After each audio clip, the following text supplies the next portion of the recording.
Okay, well, welcome aboard, everyone. And we are back in a brand new year. And we're going to start off really with a whole new organizing idea. And for some people, this will be their first time with us in these sessions because you were waiting for certain organizing ideas to be covered. And for others, you've been with us right from the get-go. So welcome back for those who've been here for the long haul, and we appreciate that. We also want to let you know, both Ted and I have really appreciated the feedback that we've been getting from you as to what's been working and what hasn't been working, because that's really been helpful in planning and also in looking at sort of long term what some of the pieces are. So just keep feedback coming. If you find things that are very helpful, you would need more of something, don't ever hesitate to email us and just say, do you have, or could you get, or could you include this next time? We'd be glad to build those types of things in for you, for sure. So for those who are new, my name is Chris Arski. I am one of the consultants with the CARC Consortia, and I will let my partner Ted introduce himself. Hi, everyone, and yes, welcome, and thank you very much for being here. My name is Ted Zeroni. I'm a consultant with the Edmonton Regional Learning Consortium, and I'm speaking to you this afternoon from Sherwood Park. I think we're all over the province here, that's for sure. Okay, so we are launching into Earth systems. We have completed some other ones. Remember that kindergarten doesn't have living systems, which is the one that we started with. So there would be a blank in that folder for you when you go to the website. And I will show you the website at the end, just in case you're new to it and not sure where to find some things. We'll go through there as well. So if we can start with our land acknowledgement, in the spirit of reconciliation, we want to acknowledge that this gathering is taking place on traditional lands across the province of Alberta, home to many diverse First Nations, Métis, and Inuit peoples. We acknowledge that this land is a traditional meeting ground, giving voice to its original peoples and the story of creation of this country in a way that history has forgotten. So for those who are new, whenever we've done the land acknowledgement, I've always tried to include a few things in here that might expand on, especially the learner outcome that we are about to cover, and the organizing idea in this case being Earth systems. The connection for Indigenous cultures to land is absolutely imperative. They don't see life without that connection. They don't see their spirituality without the connection to land. And so I always try to build something in here, in some cases more information for you as a teacher as opposed to for the students, but sometimes you may get some information out of those that you might want to share with the students. I'm going to just play this one. Again, you'll have the link. It's only 4 minutes long, but it does give you some really good insights. Again, why do we care about land? Like, why do we even want to have that conversation? And because the First Nations are referenced in your learner outcome this time in our CUSPs, we want to make sure that students have a really good, strong understanding of that right from kindergarten on.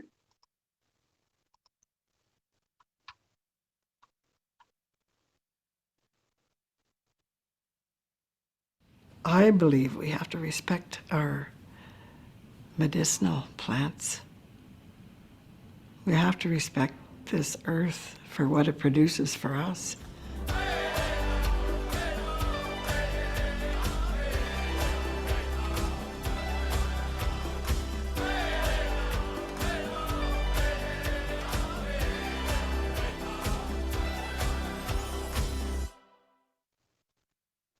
We've been on the landscape.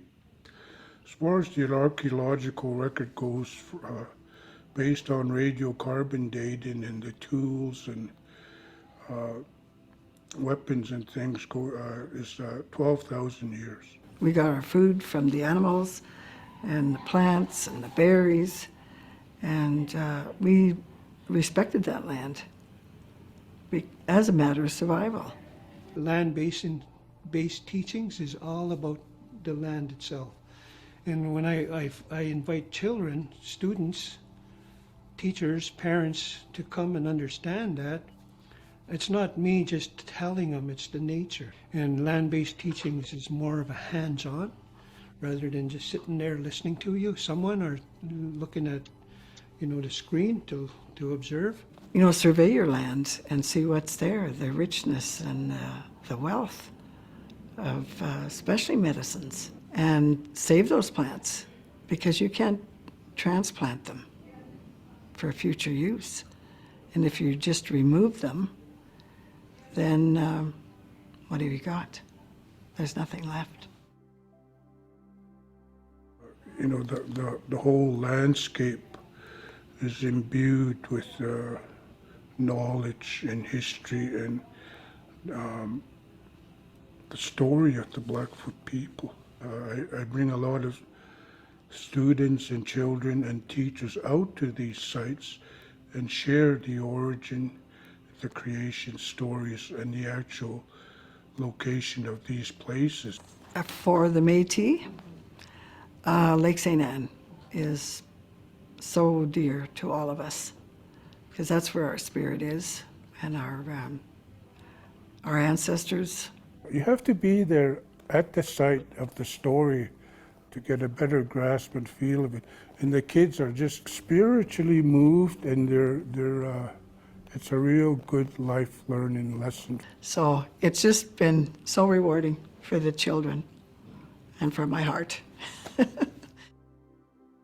So 2 of our First Nations and 1 of our Métis settlements actually provide land-based learning for our students, and this is completely done by the elders and knowledge keepers. And all the time our elders are talking to us about all the different teachings that the children will go through in that program so that our teachers can embed that into their other curriculum pieces. Every time we have an elder in to come and do professional development for us, it's always about or comes down to the land. And that's what I say to principals. It comes down to the land. If you'd like to have really effective learning, try and do it in the environment. Being able to go outside and learn our practices, like how to make bannock, how to hunt, how to bead, how to make our regalia for our dances. I believe strongly we should be learning this already. And when you go out in a land base, you connect to nature. You create that balance where you could feel, touch, and see. And that's the uniqueness about land-based teaching, is that you want to make that connection. Because ideally, nature will put you in your place and make you realize who you are as a human being, and that we can walk in this world in harmony, not only with each other, but with nature.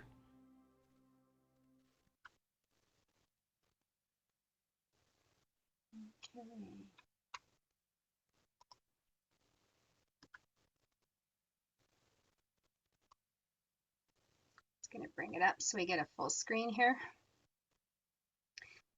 I do have a number of other links for you for that as well that I'll share with you towards the end of another presentation so that you'll have other resources that you can feed off of as well.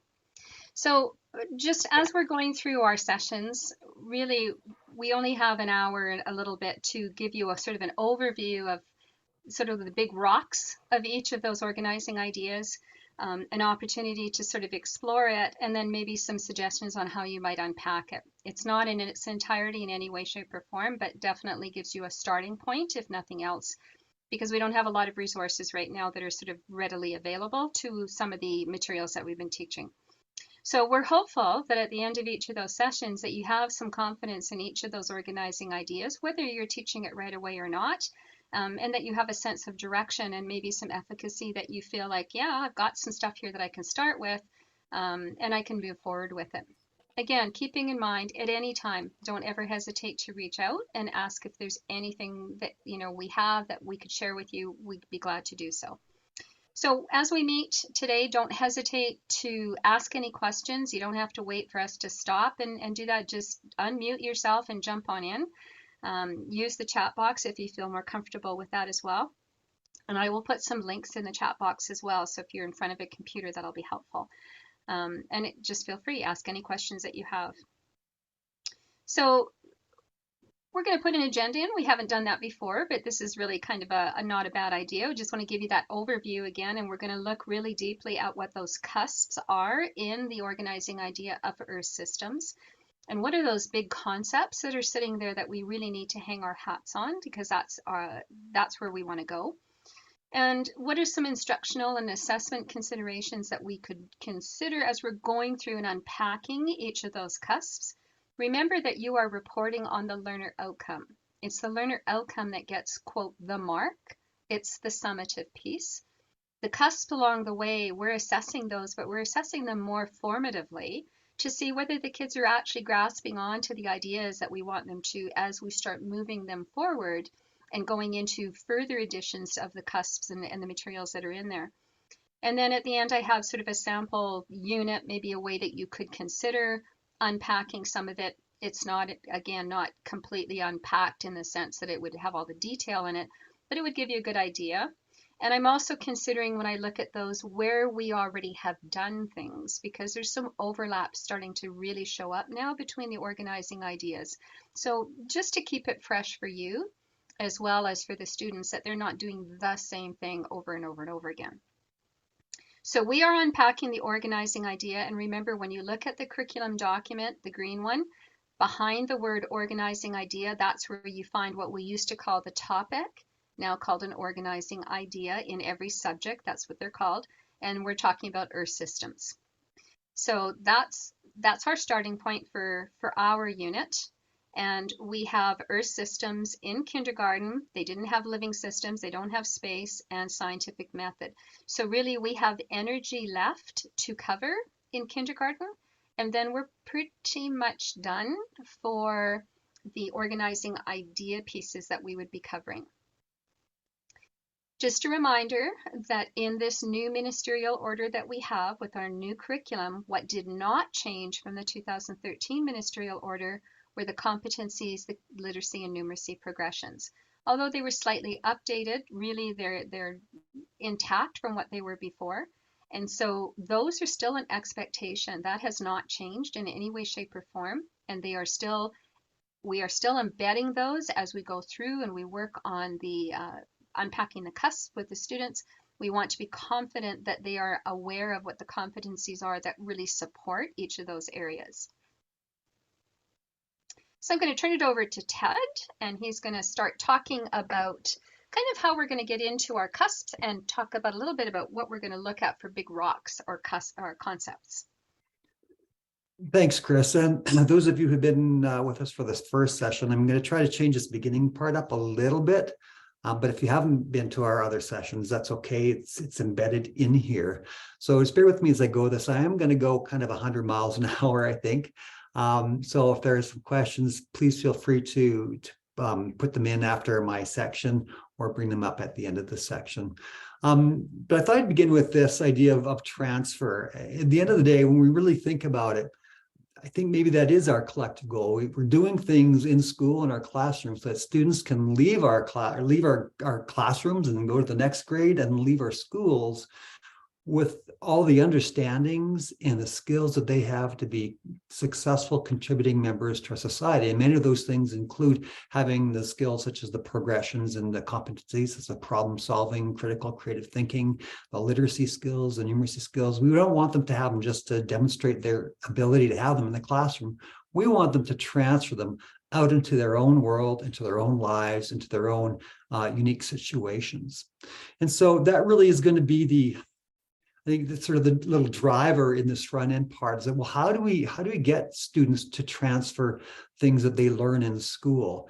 And it's not as difficult as we may first think it is. And I think primary teachers, especially kindergarten teachers, are really good at that. I think it comes natural to kindergarten teachers. And so we may have some different words to some things and some processes, but that whole idea of getting kids to transfer things is something that I think teachers are really good at. So we'll move on to the next slide.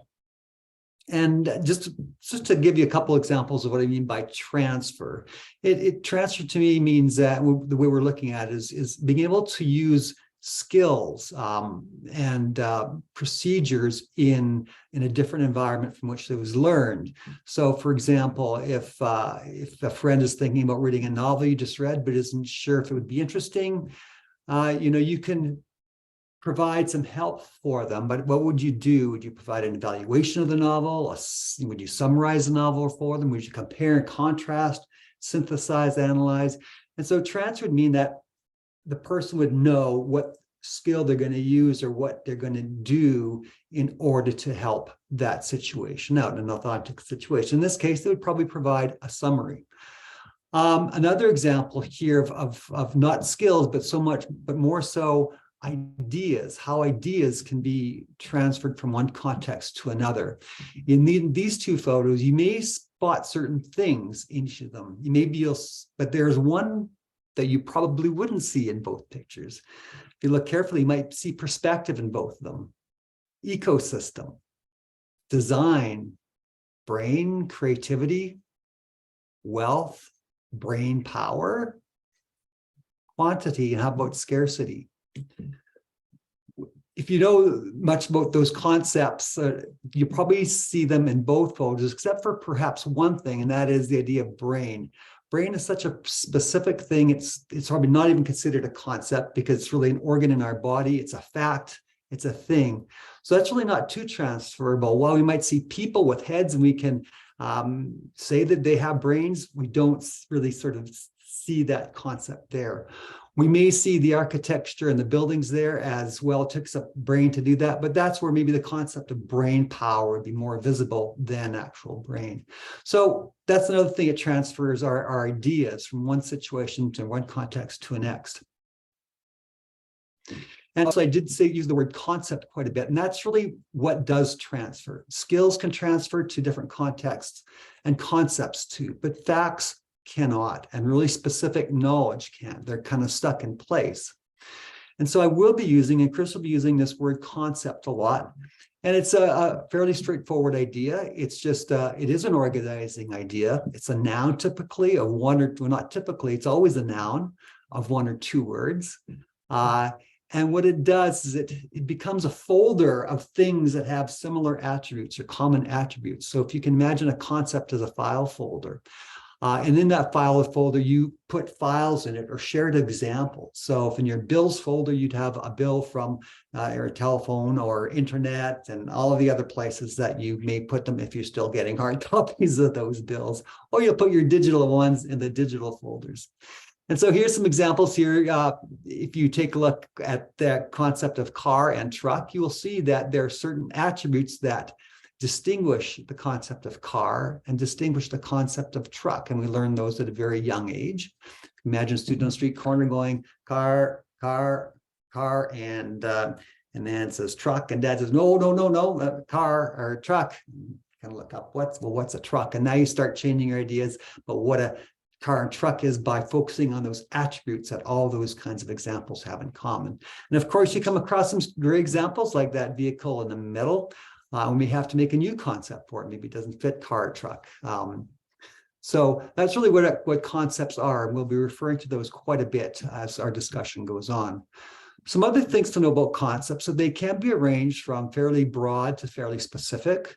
The more broad the concept, the more likely you're going to find it in various disciplines. So for example, system, you'll find it in science, you'll find it in math, you'll find it in language arts with language systems or writing systems, right?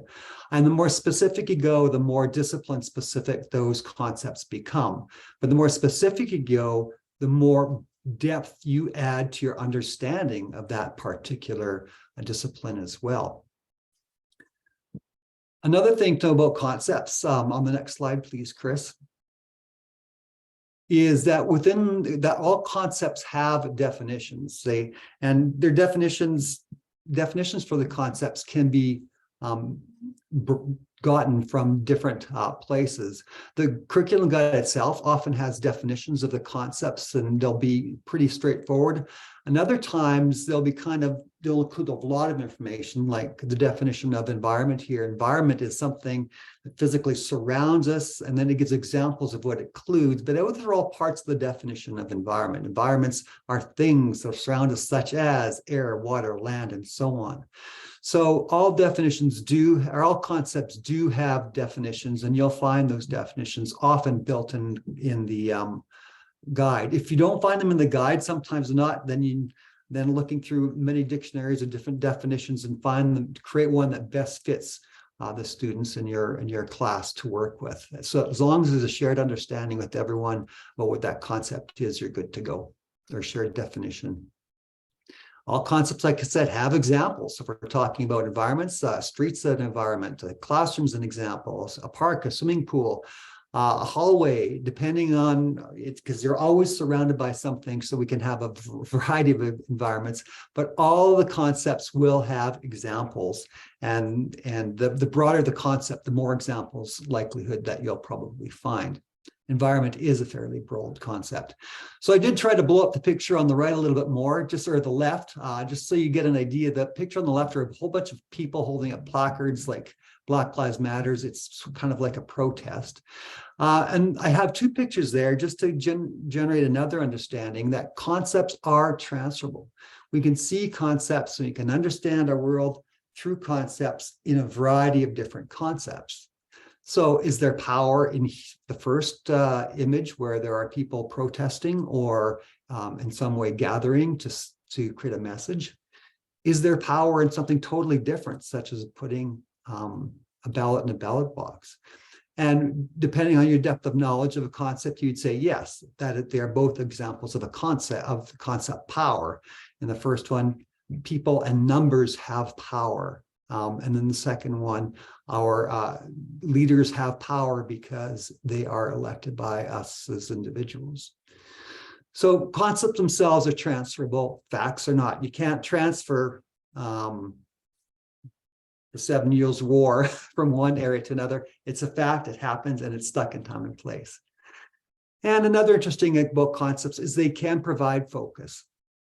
If you take a look at the image here, if I asked you to look at it through the lens of resources, you may take a look and see that, well, there are, if you looked closely, and you'll have to zoom up to it later on when you get the slide, there are some animals there.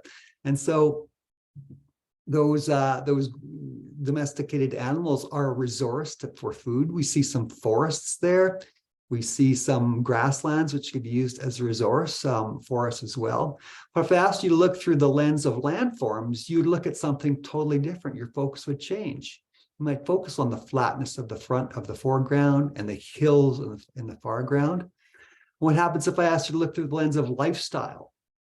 Well, you may look at it through the lens, you may identify them the pastoral lifestyle or the agricultural lifestyle in the picture. So by choosing a certain concept, you can use them to focus in and see different things, depending on what you want to focus on.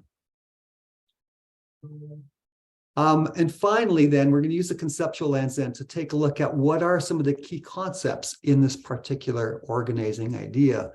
And the concepts show up not only in the organizing idea, but they do show up in terms of the guiding question, the learning outcomes, and the specific particular cusps. Some of those concepts are hidden, and that's because they're kind of tucked away in some of the verbs of the doing words. So Chris, on the next slide, if we take a look at the word explored, really when students explore, they're going to be creating an exploration. Or if students are observing, the actual act of observing, at the end of the day, they're going to produce an observation. Respecting means you need to know what the concept of respect is. What does respect mean? And then becomes the doing part of actually respecting. And so at the end of the day, our learner outcomes and cusps are loaded with concepts, and there are a lot, but we want to pick out the key ones that are going to really make the difference, as Chris called them, the nuggets, the big ones. So if we go to the next slide, you'll kind of get a sense of those. I think that's the next slide. Yeah. So we would call those our anchoring concepts. If you take a look throughout this, throughout the cusps, through all of them, not just the ones I showed you, you'll see the word environment shows up. It's an anchoring concept. The kids really need to know what that is. Senses shows up quite a bit. Descriptions, examination, respect, those things do show up quite a bit. So those are the ones that you want to make sure our students understand and know, because they're going to use those things throughout the organizing idea, or refer to those throughout the organizing idea. In order to get a full picture, a better picture of what is happening in this organizing idea, is to take a look at it through the lens of a concept map. And what I did here was took out all some of the specific knowledge pieces and the broader concepts, and organize them in a way that might be helpful to you to see what the course looks like in a glance, or this, not the course, excuse me, but this organizing idea. And so to read it, you would be, if we're going off to the, starting off with the middle, an environment is a shared space that has objects in it which can be natural or man-made. Some natural objects include the land, water, air, plants, and animals, right? And we could put on, I could have put on an attachment from human-made. I could have put on bridges, roads, buildings, and so on with human-made. Environments can be observed, explored, described, respected, and experienced through the senses, such as those listed there. And if you've done more than one kindergarten learning idea, such as matter, you will find that senses might have already been covered. If not, it may be something to make sure that students have a good understanding about, because we do use the word or the concept senses throughout this organizing idea. Now, the fact that concepts can be related to one another brings us to the next conceptual lens, and this is that middle column, the understandings. If you go to the next slide, Chris, I'll show you what I mean. So we know that senses, environment, and experience are three concepts that can be studied. They're separate things, right? And they mean something by themselves. Students can describe what their senses are, and they've got 5 of them, and they can describe them. Students can get to a point where they know what environment is. It's all the things that surround us. And when they experience something, they sense it, right? They get some, they can hear it, smell it, taste it, and so on. And so right now, those are just individual concepts. But when you put them together, you can create different understandings. And that's what the understandings in the curriculum are. If you take a look at them carefully, they are statements that take the key concepts and put them together. For example, environments can be experienced using sight, hearing, smell, and touch. Or I could take those same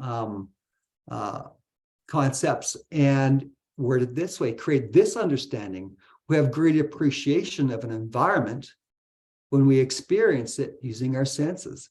They mean 2 different things, but they're using the same concepts. So when you put those concepts together, you have a different understanding, and that's what the understanding column is.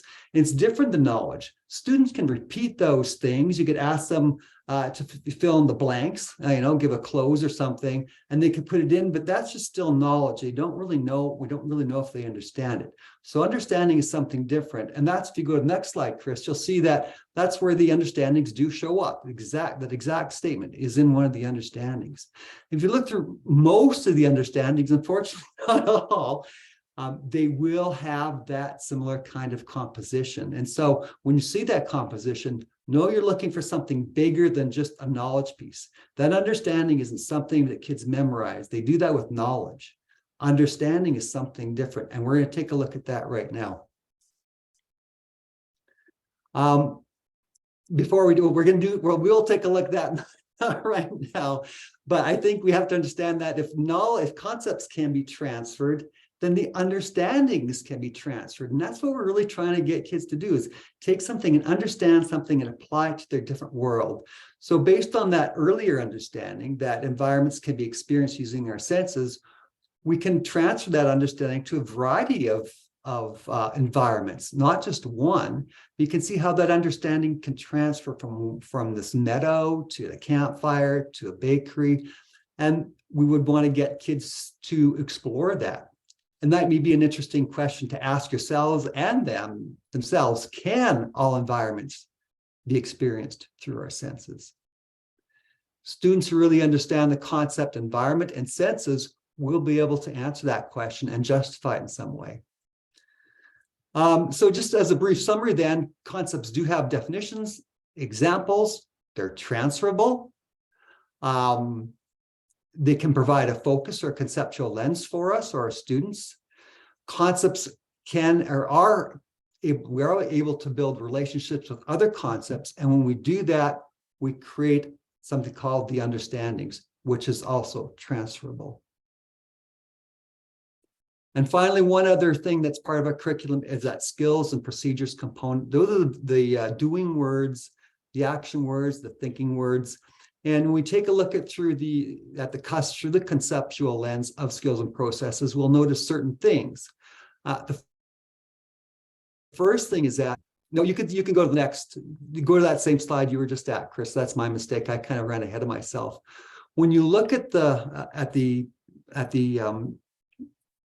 skills and procedures, there are those 3 tips there, Chris. You can go back to that maybe keep in mind.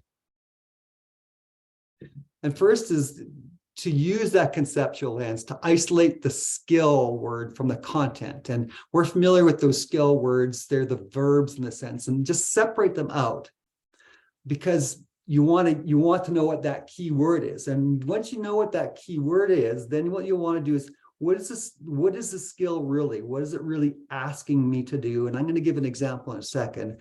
And finally, once you've isolated the skill and know what that statement's really asking, then you can go on to teaching it, but you'll want to instruct that separately. Don't use the whole cusp all at once. Just take the verb out and get kids to work with it. And I'll show you what I mean in a second, right, in the next slide. The next slide shows all the statements, the skills and procedure statements from the curriculum, or from this organizing idea. And so my tip 1 was, like I said, separate the verb from the content. So really, if we take a look at the very first one, it's written as use senses to make observations. So that's the skill, use the senses to make observations. The content is, what are we going to make observations about, in this case, environments. Students can use their senses to make observations about a variety of things. In this case, what it's asking is for environments. Can they use their senses to make observations about objects in our matter unit or our matter organizing idea? Yes, they could also use it there. So if you take a look at all of them, the dark matter is the skill itself, and then the content. So we want to isolate it because we want to teach that in isolation. So not competing with the content of the course. The focus is on the skill itself. The second tip was also to clarify the verb.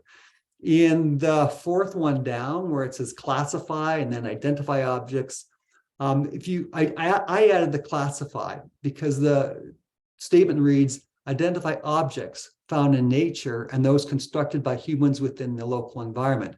Identify can mean a lot of things. In this particular case, what it really does mean is to classify things found in nature and things constructed by humans. And I think that gives a little bit clarity when you take a look at it carefully. Okay, they're really asking me to classify, because in other ways it's stated, it may mean, identify objects may mean to just restate something depending on how it's used.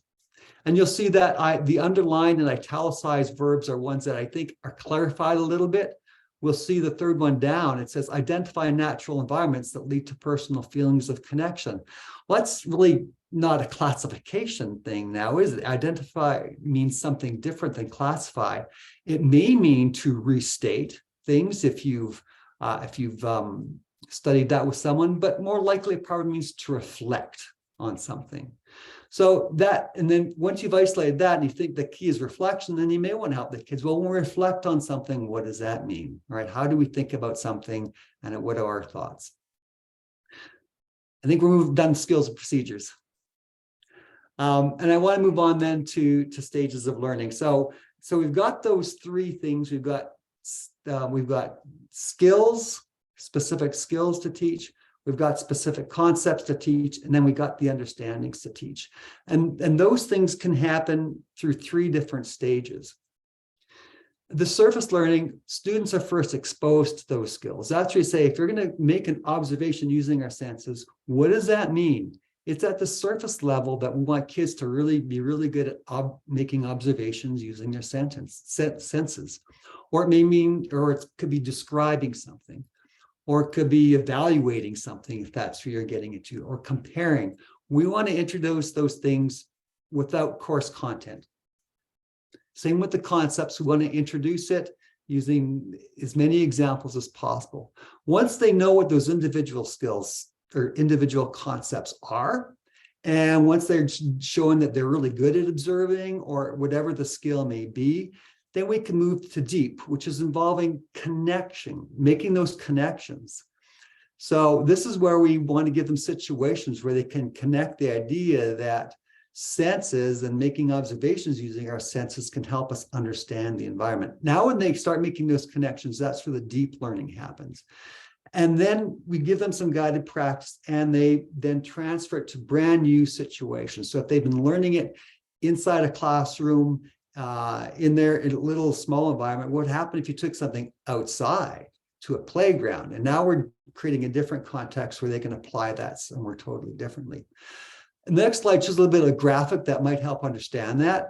To the surface level, you're focusing on the individual concepts and skills. Facts aren't going to transfer. You notice they kind of stop there. They don't go on to the next 2 or 3 slides. So at the surface level, you want to develop the concepts, not only to define them and say what they are, but to provide examples of them, non-examples of them. You want a whole round understanding of what those concepts are.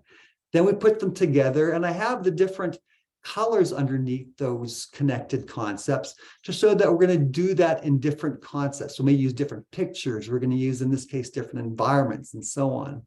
And when you transfer, once again, same idea, except even, try to create more distant kind of picture of them to work with, or situations what they're working on.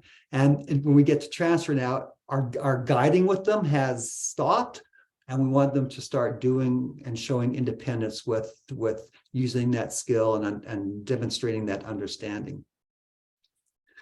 Another way to look at this, in what I just said, is, in the knowledge piece, that's where you have really the definitions of the concepts. Okay, so we take it and make sure that they understand that knowledge at the surface level first.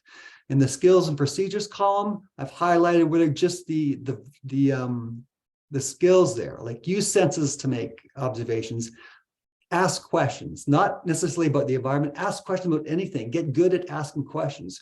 How do we ask questions? The who, what, when, where, how might be a good start, and so on, but practice that. So when we combine those things in the middle to create those that understanding, or the deep learning, they'll be comfortable with the concept, they'll be comfortable with the skill, and now they can worry about, well, how does this connection work? How can I put this together? And the next slide, I'll show you what I mean. Oh, I guess, no.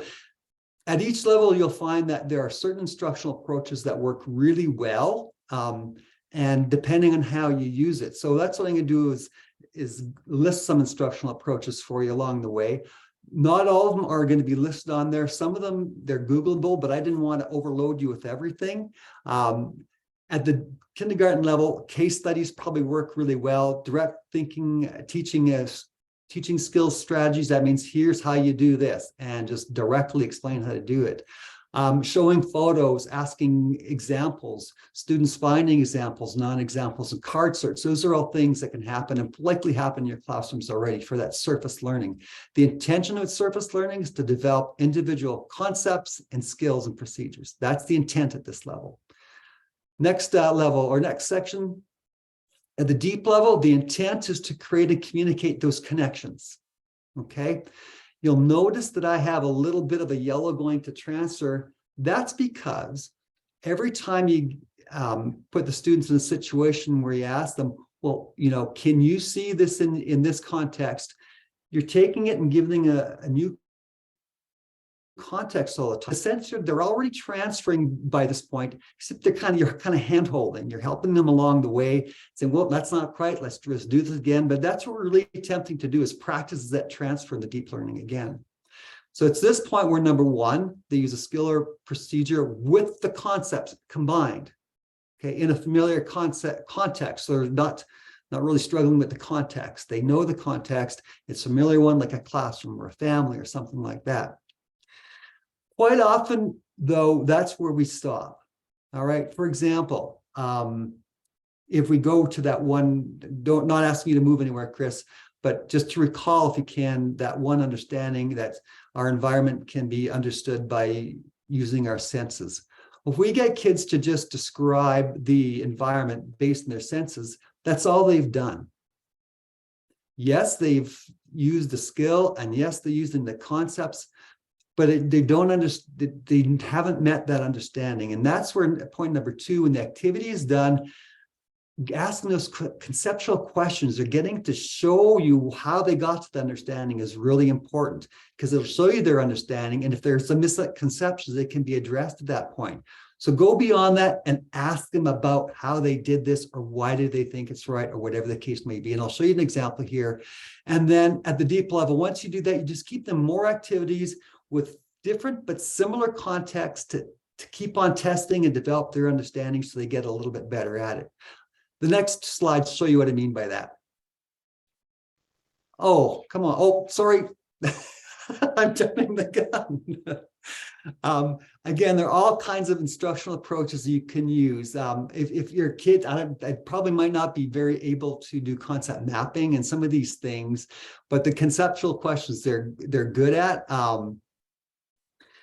So anytime you get them to do any of those, if you are going to get them to make some concept maps so they can move things around, ask them those questions about it. Why did you make that connection? Without asking them, you're not going to get a sense. It's just an activity that they've done. Ask them. Now I'll show you what I mean by that in the next slide, I hope. There we go.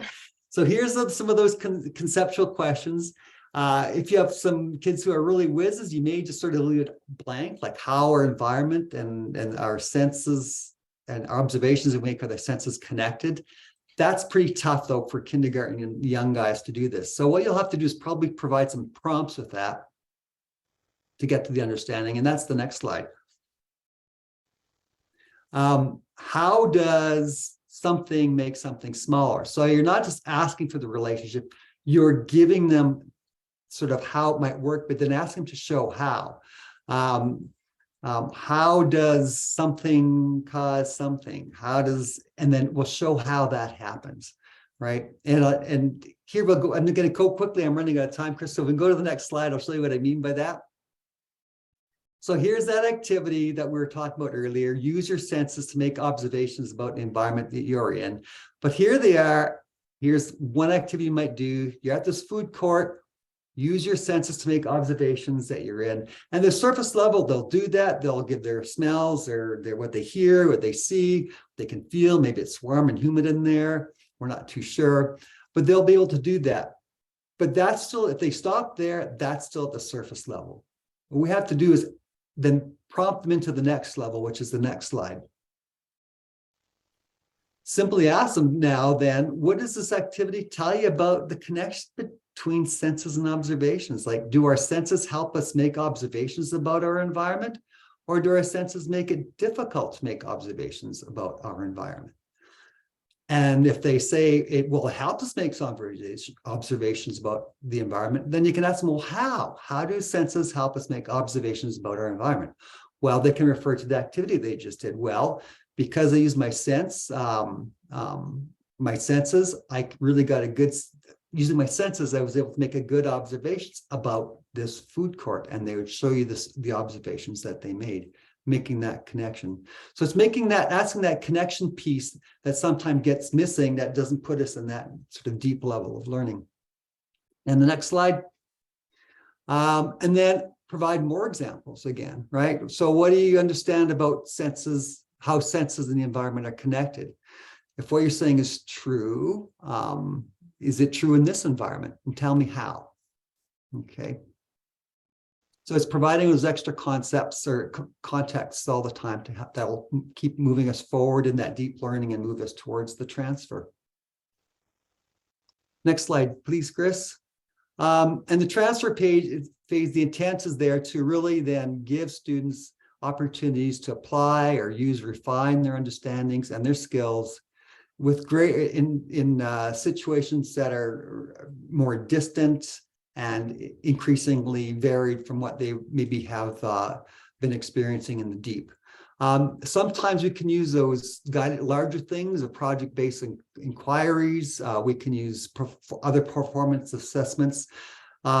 Inquiries don't have to be big, long things. They can be short, mini things. You can use things such as case studies as well. And Chris is going to show you some good examples using case studies of how it can work at the surface, deep, and transfer level as well along the way. So, but the intent here is to see, can students apply this understanding in a context that they've never seen before, and can they do it independently? So here's an example, right? And I showed this to you before. So we might ask the question, can all environments be observed by using our senses?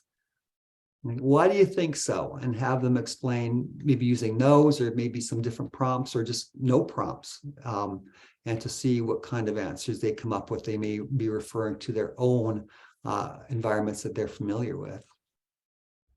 Now they're transferring that understanding, right?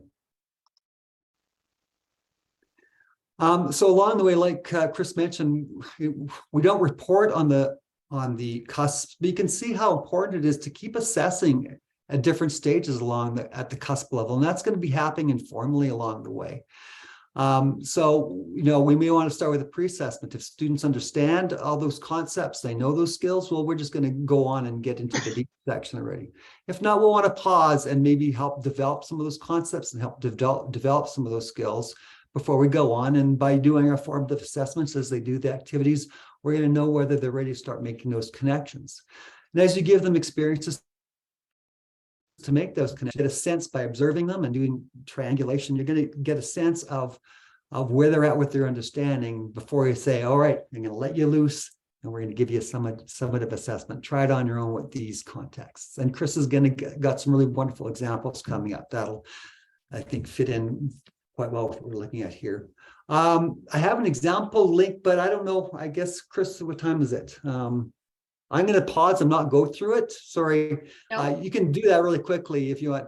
It's just, it sort of goes through all those examples that I kind of just talked about, but giving what a pre-assessment might look like, and what it might look like if you want to use your activities for the formative assessments and so on, and one sample transfer or final summative assessment as well. So you can see the questions are focusing on specific skills and concepts. If kids know these things, then we can move on with the other sections there. So with formative assessments, quite often, if we're giving students instructional activities, they're going to provide us with tons of data. I think it's kindergarten teachers, you're so well aware of that. You see your kids operate, you have conversations with them, you do observations, and you get a multitude of data to decide whether it's good to move on. So at the deep level, again, there's that example of that. You can use that example, if you wanted to, then as your assessment, because you're going to get lots of information as you watch kids work with this activity, or hear them have their discussions with partners with this activity, if that's the case, to know where they're at and ready to move on, or give them some more exercises, similar exercises, to help them develop those understandings. And then here's an example of and at the transfer level, again, can students use the skills independently and use scenarios? You may just give them a situation where they're going to, and this is when they do, I'm just looking at, if you can scroll back a little bit there, Chris. Yeah, you'll notice the three things to consider to help focus your assessment. They don't have to be all those things in the focus. They can just be some or one of them to give you an idea that can kids transfer, right? And at the kindergarten level, I think that first bullet would probably make the most, the thing that you're going to focus on most when you're determining an assessment at the transfer level at that point.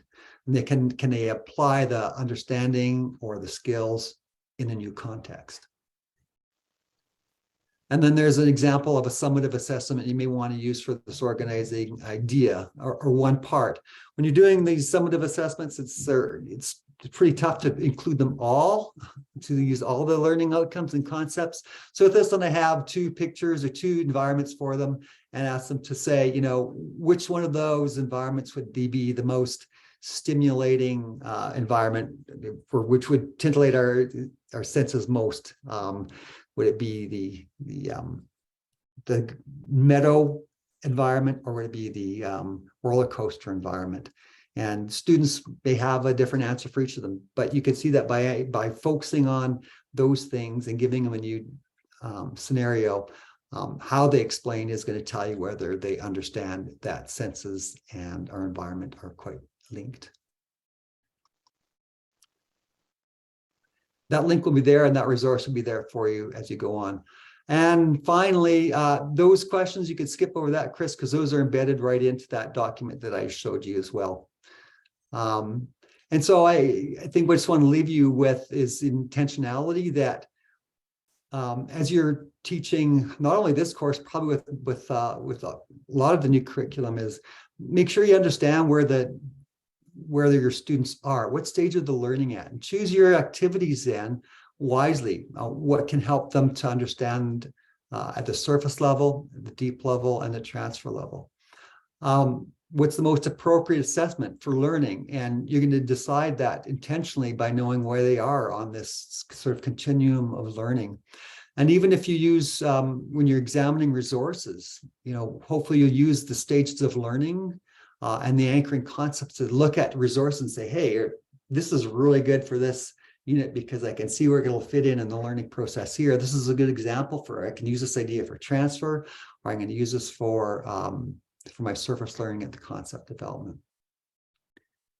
Chris, there is a planner there, but I'm not too sure. I think we're running out of time to go through that, and it may not be worth our while. What do you think? We can come back to it. Why don't we go through the other part, and then we can come back to it if we need to? Sure, because you have a ton of resources there, and again, as Chris is going through her resources, look at intentionally where can you use this along the way, and how they can best fit in with your situation. And so for everyone that's here, if you are new, you get both of these slide decks. So you will have access to them and all the links that are in there as well. So you don't need to worry about whether we're showing you something and then you won't get to see it again. So when I was looking at unpacking this particular organizing idea, one of the things about Earth Systems is that we were seeing a lot of things that had already been covered in the other organizing ideas that we've already unpacked. If you haven't done them, where I'm talking review, it may be new for you and for your students. So you're not looking at it from the lens of review, then you're looking at it from the starting point. And so again, I've tried to make sure that we kind of keep it in the context of what the big rocks were. And since we're doing lots of observing of the environment and we want them to ask good questions, I've kind of looked at it from the perspective of I notice, I wonder, because a lot of times teachers are using that with students. What do you see and what do you wonder, right? So that's a kind of a common practice that a lot of children are used to seeing. So we'll look a little bit at the pre-assessment of the senses. I have a new card sort for you. So if you've been with us before, I gave you one before. I've given you a new one just so that if you're doing a review, the kids aren't seeing the same thing yet again for the third time. So making observations of environments, I'm using a case study approach, again, because I think this is a really good unit for that. And if you've never used a case study approach with little ones, I'll step you through that and give you some ideas. You don't have to use any of the pictures I give you. I'm just giving you ideas. So if you have things that are, depending on where you are in the province, that are better, then by all means, just replace them. Talking about how do environments change. That was a very small part of this particular organizing idea, but it does impact an environment, so we want them to be aware of that. And can all environments be explored by using our sentences? That question that we pose to you to answer as well is the same one that we want the kids to answer. And how are First Nations people connected to land? So we started off a little bit with that, but I want to go a little bit deeper with that. I have a story that you can use with that to read with them. And some good prompting questions. If First Nations is an area that you need more support with, then just let me know. I'd be glad to share lots of things with you, but I try and build those in wherever we can. And then the final sort of the summative piece is having them design their own environment and maybe one that is reflective of something that speaks to them. So in your outcomes, one of the skill procedures is, can they identify an environment that makes them calm, that makes them happy, that makes them comfortable? And then why? Why are they comfortable? What is it about that environment? So maybe they love snowboarding, right? And they love the ski environment. They love the outdoors. They love the mountain area. So that might be what they pick. So to start off with, because senses are very important, and depending on what order you've done things in, I would definitely encourage that we would do a little bit of a review on senses. And so the card sort, I won't go to it now, but there's a link here. These are the headers, and then you'll have a whole bunch of card sorts, cards that you can just cut out and give to the students. We had another one in Matter. This is a different one so that they can see different pictures, different perspective, that they're not having to sort of always do the same one that they've seen before. And then have them work with a partner. So if this is a review, do they remember? And I would go through these with the kids, like, remember our senses? What is this? What is the sense? And I never like giving to kids just the name. Like, why do we tell them? Let's find out if they remember it. So do they remember that there's sight, or that we have to see, and that we have to smell, and that we have to taste? So feeding them and trying to get them to tease that information out of them would be important. And then which cards would they put with each one in the card sort? So they can work with a partner on that. And then we kind of want to make sure that they're solid in the senses, right? If this is a review, it's got to be solid, that they're really good about talking about those 5 senses, because we're going to keep bringing them back over and over and over again, but we don't want to keep reteaching them. So this is your time to go back and just make a solid review with them. And then what we're going to do is look at an environment. And again, instead of just standing up and saying to them, did you know that an environment is? Why don't we find out what they know first? So ask them, who knows what the word environment means? Have you ever heard it before? And again, we're going to use the case studies to help the kids tease out information about environments. So start a list on the board of things that they tell you about what they think environment is and what they heard about it. And just start a running list on the board, because in the end, we want them to say, do you think we could come up with a definition of an environment? What did we write down here? What have we been all seeing and saying? So what do you think we could write down as the definition, and have them start to generate it rather than us telling them always what it is? So in a case study approach, there's lots of ways that you can do it, but with the way I'm going to start this one is you can have case studies where you just give students a number of different opportunities to look at information, whether they read it depending on their age, whether they look at a picture, or you can start with one and we do it collectively as a group. And I like this one for kindergarten because maybe I want to model, how do I use a case study picture? So we're going to do that one together, and then I'm going to give you 2 more, but we're not going to do those together. You're going to do that with your partner. So the first case study, we're going to talk about, first of all, we want to talk about what does it mean to notice? So remember, your skill was observe. So what does it mean to notice? Let's see if they know what the word notice means, or see. And what do we see, right? And again, if they're going to do it conceptually, you want to say to them, I want everyone not to say anything. I want you to take 2 minutes and look at the picture by yourself and just make a memory of, what do you see? What are things that you see here? And I might give them an example. I see an animal. I'm not even going to name it because I want to know if they know it. I see an animal. I see some plants, right? I won't name those either because I want to know if they know that. So just giving them 2 minutes of think time on their own, and then another bit of time with their partners. Whisper to your shoulder partner, what did you see? What do I see, right? And then between the 2 of them, or 3, however you put them together, we want them to come up with a sentence that says, we noticed that, or we saw that, okay? What do they see? And so each group can give a contribution that we can add to our list on the board. And then we would repeat the same things with, I wonder, like, do you have any questions about this picture? I'm just showing you a picture, but do you have any wonders about this? This could be anything, right? Maybe you're saying there's an animal, but what's the name of the animal? I don't know what the animal is, right? That might be their question. So again, giving them think time on their own, and maybe one was with their right shoulder partner, this one's with their left shoulder partner. So now I get a new person to talk to about, what do you want to know about? And then they're going to do the same thing. We wondered that. Okay, what's our question? So in doing that, it gives them a chance to see a picture, and what does it mean to observe that picture, like to really unpack what's inside of it.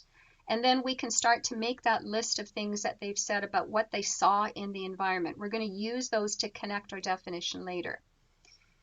So once we've done that, and then maybe that's just your first day. Okay, I'm not giving you days here. I'm just going to give you the samples and you can kind of do them. But as we start to go to the second and third case study, We want them now to work with a partner and do the same thing that we did before. So this time we're not going to do it as a class. So what is our notice? What do we see in this picture? And again, I'm trying to pick things that if we have cultural communities, agricultural communities, that we have options there as well. Because not every child is going to see a mountain. Not every child's seen a farm, right? So we might think we know what a cow is, but there are children in your class who've never been on a farm, don't have a clue what a cow is. So they don't know.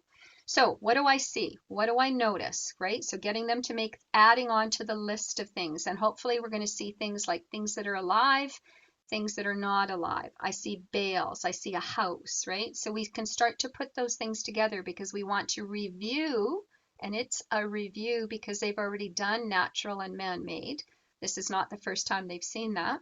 So we want to know if they remember that, or maybe it is the first time they've seen it. And again, what's their wonder, right? So what are their wonders? What do they question about this?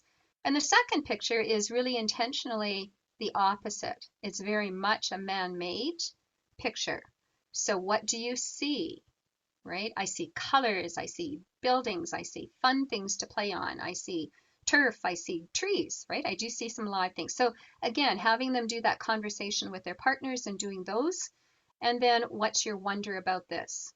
So that's a lot of talk, but it's that talk collectively that's going to help to build their understanding that we want to get to.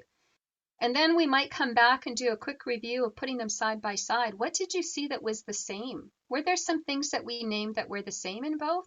And were there some things that were really, really different? So again, getting to the man-made natural. So in the yellow, that's really kind of what I put in there for you, more to consider than for the student. Like I want them to get to those plants, that there's animals, there could be humans here, we don't see them right now. Environments are man-made structures. See, I see a man-made structure there, I see lots over here, etc. Okay.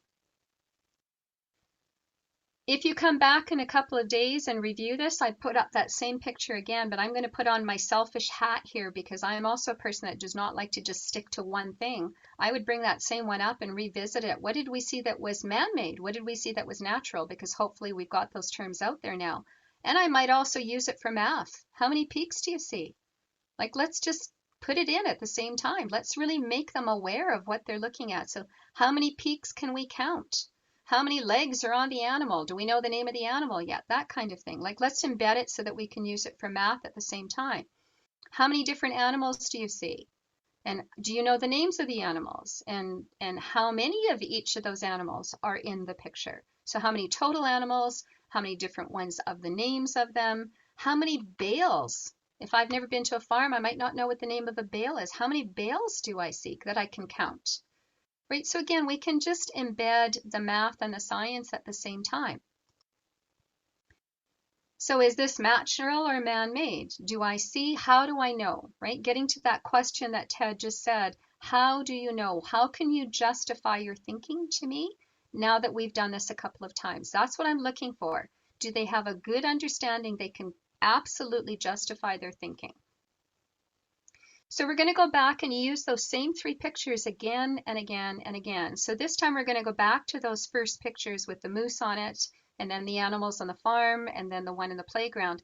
In each picture, let's talk about what senses would you use in that picture. Would you smell something at a farm? Would you see something at a farm, right? So that's what we're going to get to. We want them, I'm not going to say that to the students because I want them to tell me that. Are there any objects in any of those pictures that you would use more than one sense? I might feel the horse, I might see the horse, I might touch the horse, right? Yeah, for sure. I would definitely use more than one sense. And then here's a good assessment question. If you go back to any one of those questions, do any one of those allow you to use all 5 senses? That's a great deep thinking question. Are there anything in this picture that you would be able to use all 5 senses to experience? And then it goes back to answering that question. Can all environments be experienced using our senses? How do we know that? And you might want to have that conversation that air is part of an environment. Do our senses pick up the air, right? Those are conversations that we need to ask them to see how they're thinking and why are they thinking that way. So now to get them to think beyond just what we've shown them in the pictures, what's their favorite environment? Maybe you've got a couple of rollerbladers, or you've got some snowboarders, or you've got some horseback riders, or whatever. What's their favorite environment? And what is it that makes it their favorite? That gets back to that, why do you like this? Why does it give you a sense of comfort? Why do you want that environment? So that's already hitting a lot of your outcomes and really making them think outside of just what you've shown them. So one of the other pieces about environment is change. This is a very small part. I don't want us to ignore it, but it's very small. So environments can change. I could be on the playground and it could start raining. Clearly that might change my intent of what I'm going to do on the playground, right? I could be in a thunderstorm and on a horse. Clearly not a good place to be. So those are things that we want them to be aware of. So what I did is I've just embedded 3 short stories, or 2 actually. One, the rainbow one, just talks about the different kinds of weather from a kindergarten perspective. It just names it. It's cloudy. What do I look for to say that it's cloudy? I don't see the sun. I don't see blue sky. What do I know when it's windy? What happens when it's windy? So that's a very short one, but it's really good for giving them the terminology rather than you putting it up on the board and telling me just what it is only. Like letting them experience it first through here. And then we could go back and say, what do you think? What kind of weather do you see in one of these pictures? Daytime and nighttime, without getting into the axis tilt and all of that stuff, just what's daytime and what's nighttime? Is it get colder when it's nighttime? Is it warmer when it's daytime? Like those kinds of quick conversations we want them to be able to come up with. And then I just included a little song. I just thought they might like to do a little bit of a song about weather. Okay, come on.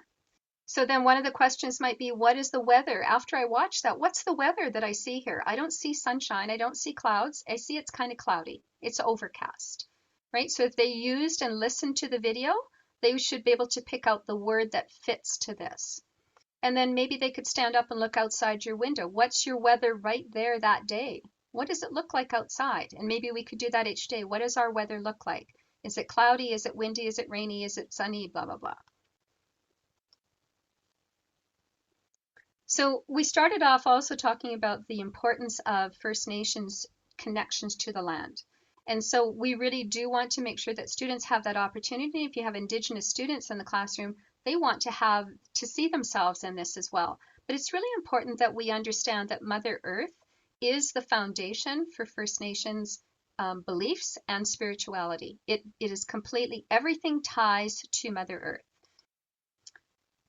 So again, these 2 videos that I'm showing you are really for you, the teacher. You could bring information back in short forms to the kids, but it's not meant for a kindergarten student. It's really meant for you. Part of the pieces that are also mentioned in our CUSP is that we talk about recycling, reusing, and to be honest with you, I don't really want to revisit that because they've already done it twice. It's done in both of the units that they've already covered. So rather than looking at the 4 R's, why don't we look at it, the recycle and respect of the land from an Indigenous, how do we respect land? How do we, when you seed a lawn and you put a sign up that says, please do not walk on the lawn, you're trying to look after the lawn, you're trying to take care of it. So let's look at the land from the perspective of care and respect. And that would give us the same way to unpack those reuse, that we wouldn't put garbage down. It still has that same conversation. It's just that we're not just doing the 3 R's with the green circle. So again, those are videos that I'll just leave those for you. But for the students, I've downloaded a link and I'll take that to you that right now. The Crow and the Little Bear. It's a great story. It will get to a whole story that they read, but then there's questions behind it. And one of the questions will be, how did they care for the earth? Like, why was that important to them? So it ties really well into this. These are free resources that you can download if you don't already have the Learning Circle. It is a free book. You can find it from the Office of the Treaty Commissioner. I'm going to throw it into the chat box right now. If you don't have a membership to this, it doesn't cost you anything. Just grab the link from the chat box. So I'll just get you to grab the link. I will show you what it looks like, and then you can sign up afterwards so that we're not held up for doing that piece. But when you come here to the Office of the Treaty Commissioner, there's a ton of things in here. It's centered out of Saskatchewan. However, a lot of our treaty information starts in Saskatchewan, so there's a strong link to this. So we go to the education section, and when I go there, I want to go to the K-12 education materials. And you'll be asked to log in. You have an opportunity to sign up if you haven't already done so. I'm just going to go in because I'm already logged in. And so when you come in here, you will have all of these different pieces of information, and you'll see below what is a free download. Most of the materials in here are free downloads for you. And a lot of these materials, if you built the First Nations kits with Star Catholic when I was with them, you already have the binders that are in here. They are for sale still for $93, but they're already in your kits. These pieces are free and they are addendums to those binders. So I would absolutely download those. And if you ever need help navigating through those, just send me an email and I'll gladly jump on with you at any time. So there's a lot of things in here. If you want videos as well, or if you want materials for the classroom, you can also click on the classroom and you will find that there's even more. Now you'll have some resources that are being sold. Again, a lot of these are already in the kits that we purchased or that we made. So a lot of those resources you already own, especially the ones about the buffalo, but this is where you'll find the Learning Circle and it's free to download. So when you click on Add Cart, it just takes you over to the cart side. There's no cost. It'll send you the download link and then you can just download the books, whatever you need.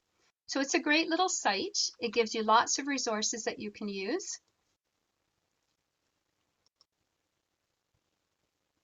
And so what we want to do now is we want to do sort of our transfer opportunity with the students. Remember we asked them, what was your favorite environment? So could they make a model of their environment? Now, whether you want them to draw it, whether you want them to make it out of plasticine, Lego, make a diorama, whatever, cut out pictures, however you want them to display their favorite environment. And why? Like, what is it that makes it so important to them? What parts of their favorite environment are man-made and which ones are natural? Can they explain that to you or can they show you in pictures? Can they label them maybe? That would be another way for them to do it. Which one of the senses are they using in their environment? So it's just putting the whole package together. Now we're giving them a chance to really pick the environment rather than giving it to them. If the kids are stuck and they don't have any idea of I've just given you some sample pictures that you could either show them or you could give them, like you could just photocopy it off and they could draw right on this so that they could create a favorite. So there's fields, there's one with the house, there's one that's at the water, there's a farm one, there's a house one, etc. Okay, camping one. So maybe it'll prompt their thinking a little bit if they're stuck on which one they want to pick or they're not sure. And sometimes it's just for them to see and get a good idea of where they want. And sometimes I just ask them, what do you like to do? Do you like to ride your bike? Where do you ride your bike? Maybe that's one of your favorite environments to go to, right? Just to give them something to think about. So this is kind of our transfer opportunity for them to tie things together and for us to ask them as they're building, how do you know that? How do you know that's man-made? How did you know that that was natural? So again, there are resources that I have for you. I'm not going to go through all of them, but one of them is Under One Sun. Now, you may have this resource in your schools already. If you don't, it's one to consider as well if you're looking for something. In this particular case, the Under One Sun had 3 little books, and two of them are perfect for this unit. So Thanking Mother Earth was one of the books. But the nice part about this is this looks pretty real. It's kind of like they're already in that environment, right? They can see the water flowing, so we could talk about it again. We can talk about what's natural, what's man-made. We can talk about whether they like it here. Have they ever seen a mountain? But below this is also a reading. And so this is meant to be done as a class. So we read through why we're thankful to Mother Earth. We talk about what are the gifts that Mother Earth give us. Why is that important? Why is it important to certain nations? And then it just goes through different pieces about I need to make sure that I look after Mother Earth by watering plants if I have a garden, those types of things. Talks a little bit about the language if I want to say thank you, hi, hi. So again, all of these different pieces. So Under One Sun is a series that starts from kindergarten and goes to grade 8, which fits grade 9 Alberta. And it's a progressive literacy. It was literacy based, but it's tied to math, science, social, health and wellness, and art. So it's a pretty expansive little program. It has a lot in it. I bought it for every school that was in my division before I left because it has so much to offer. These are just to give you a sample of the kindergarten, grade 1, grade 2. So no grade has the same books, but they have 6 little books, and each one of those have questions in them. They tie them into, this case, science. So I was looking at I Can See Mother Earth and Thank You Mother Earth is the 2 that I was just showing you that they would have information on. But you can grab pictures from any grade once you're there and just grab those as well. If you want to see more of that, I'd be glad to share that with you later, but we won't do that right now. I also included some resources for you. Keepers of the Earth is not specific just to this unit.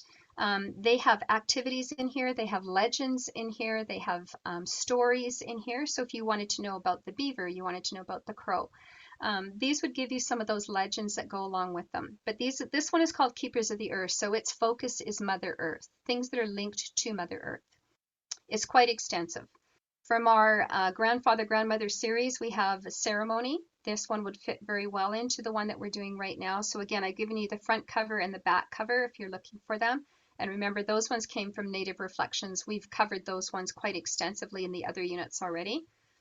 There's a couple of books that I had in my possession already, like We Are the Water Protectors. There are lots of YouTube read-aloud versions of this as well that might be helpful. Water sources, they all fit into this Mother Earth conversation. They fit into another one as well. Saving water, and why should I save water? Like, who cares? Like, that's the whole attitude of this little guy. Like, why should I even care about it? So again, it talks about how do we care for the earth? How do we care for the land?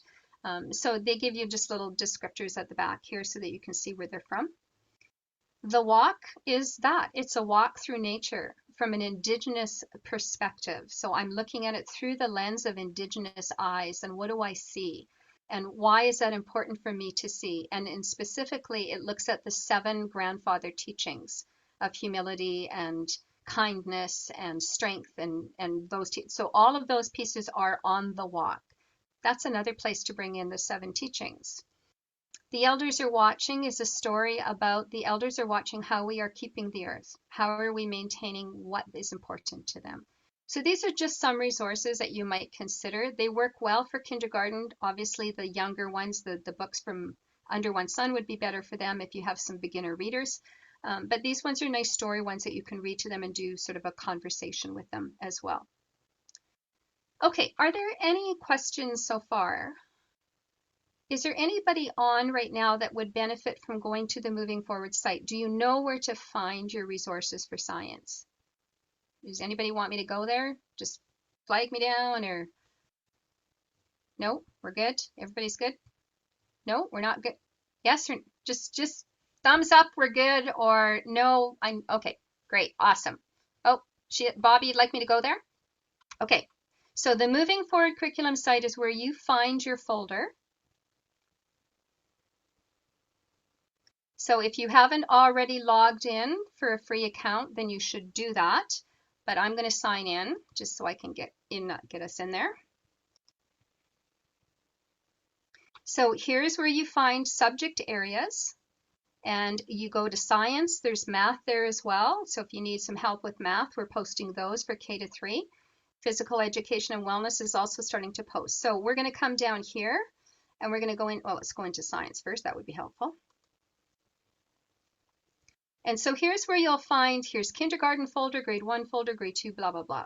So the kindergarten folder, when we're looking at kindergarten, all I need to do is click it on, and I see all of the sessions that we've already done. So here's the introductory one, here's session 2, here's the matter for session 3, and then probably tomorrow you'll see session 4 called Earth Systems.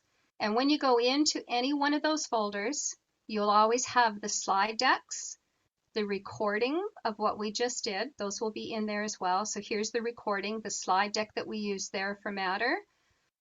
Here's the slide deck that I would have shown to unpack a lesson, just some ideas, not saying it's complete. And then if there's anything that we gave you, like the slide deck, anything that was in the slide deck, like the card sort that we used, you'll always find that below, and you can go in and out of this as many times as you want. Like there's no time limit on these folders. They will be there for good. So you don't have to worry about, oh, I have to go in and download everything. No, you don't have to worry about that. They're always going to be there. You can go back and forth as much as you want. And because you're in the document, you can also go in, if you've got some high flyers or you teach a split class, you have access to every grade. It's not like you're only stuck to kindergarten. So if you're a K1 teacher, you'll be able to go in and access the grade 1 materials as well. So you kind of got an open door there. You don't have to worry about it. Are there any questions about that site? There's a whole bunch of things on this site that you can use. All of this stuff you have, there's a lot of math stuff in here right now. There's also, if you have French immersion in your school, starting now after Christmas, all of those science units are going to be translated into French. So if you have French teachers in your school, you can make them aware of that too, so that they can go in and grab them. And the math is already being transferred into, so most of the math is already posted for kindergarten to grade 3. So you can go in and grab those as well. So there's lots of things on this site for you to grab whenever you're ready for them and however you need them. And if you run into any problems finding stuff, just let Ted or I know and we can take you through that. Okay, I think we are good. Is there anything else, Ted, that we need to talk about? No, nothing on my end. Just thanks everyone for being here. I know it's we got a lot on your plate implementing. Yeah, and kudos to you for showing up on a Monday. Nice. So thank you for being here. Yeah, and a Monday. Awesome. Okay, any questions, ladies? Anybody that has any questions, either throw in the chat box or just unmute yourself and feel free to ask away. Yeah, I'm going to take that off. I'll just stop our recording here.